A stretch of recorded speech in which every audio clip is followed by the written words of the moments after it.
course, talking about my visa, which I finally have and which I'm so thrilled about because getting it was something of a struggle. So I thought I'd make a video about it so that I could share some hopefully helpful advice with those of you who might be thinking of going to a foreign country for an extended period of time, either to study like I did in France, or to work like I will be doing in Spain, or just for an adventure.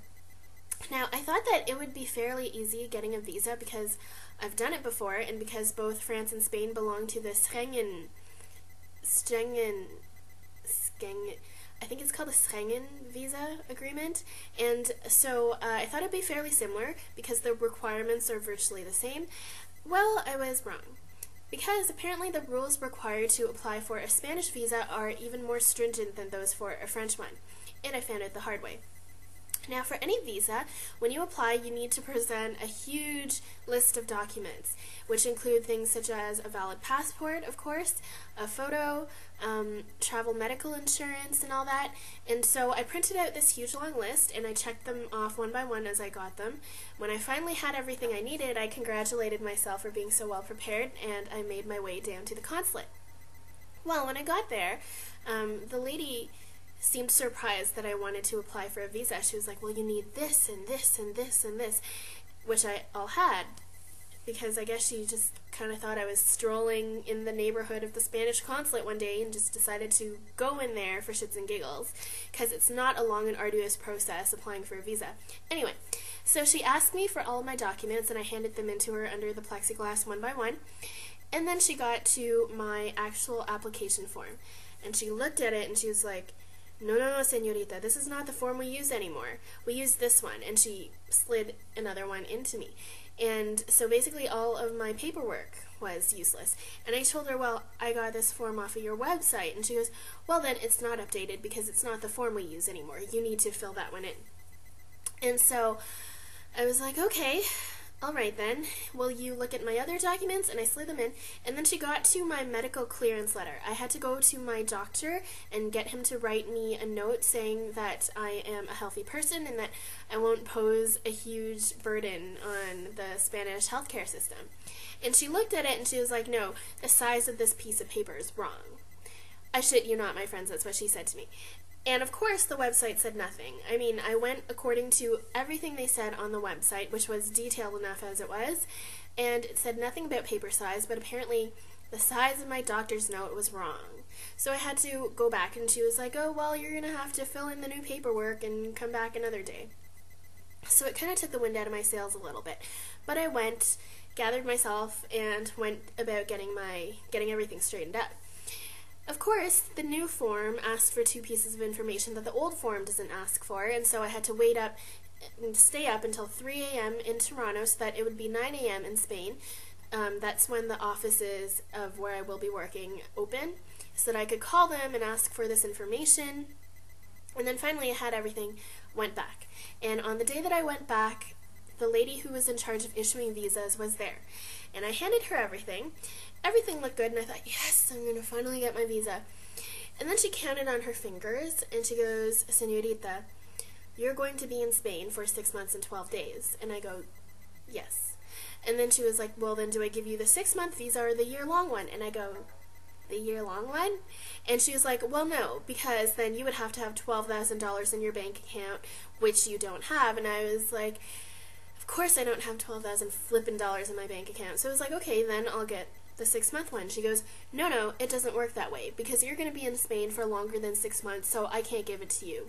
There's nothing in between. I can't extend it. I can't shorten the other one.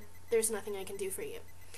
When, of course, in retrospect, I mean, now that I actually have my visa, you can see it's just a matter of typing on the computer the information. She could have just, typed in a few days longer, but anyway.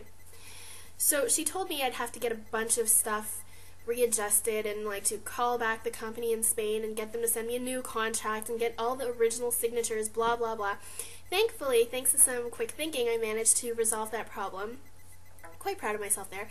And I managed to submit my visa application at my second trip to the consulate. And then she told me, okay, well then it's going to be about 3 weeks.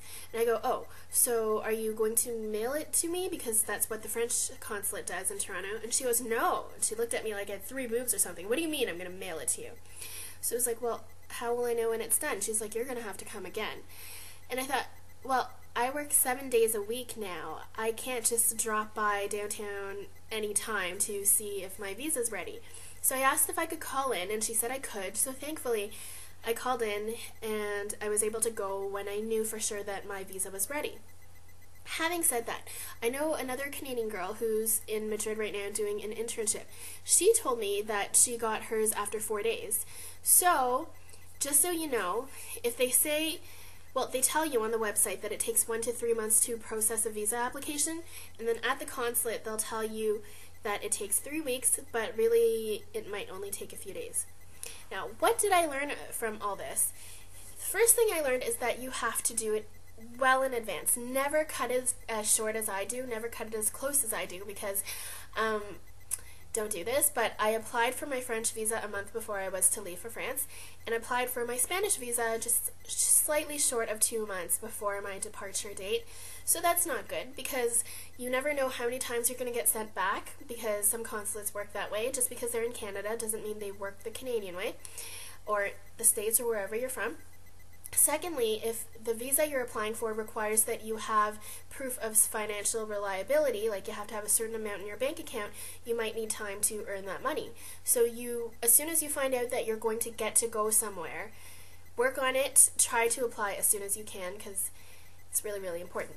Second thing I learned is that you have to make sure that you have everything you need. Now, this sounds like a no-brainer, but you won't believe how many people I know who got turned away from the consulate a million times, or had their whole visa application package mailed back to them without their visa because they didn't follow the instructions exactly and have exactly everything you need. Now, if you're going to Spain, you want to make sure you get a document that looks like this, the application document.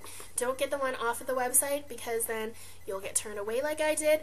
And in fact, the day that I went in to get my visa, I saw another gentleman getting turned away from his visa application because he didn't have the right form, because of course he followed the website. So you want to make sure you have everything you need. Now, to be safe, I highly recommend you calling your consulate and going through the list that you have, asking them if there are any specifications, if that's everything you need, and asking if there are any other specifications for those things. Now, you might not get complete information or correct information, but at least you tried, and it might save you a trip or two to the consulate. The third thing I learned is that don't be lazy like I did and get a photo that looks like this, because then you'll end up looking like this in your visa, when I look better in person, right? So those are my tips for getting a visa. Get it well in advance, apply as soon as you can, make sure you have everything you need, take a better photo, and of course, maintain a sense of humor about things and be persistent, because you never know. There's bureaucracies everywhere, and especially if you're going to Europe, things might take longer. So maintain a sense of humor, be persistent, and just be flexible, and just keep at it, because you can do it. So I hope that was helpful for those of you who are going to apply for a visa, and if you are, have a great trip and have an awesome adventure, and tell me all about it in the comments or email me. Yeah, so until my next video, bye!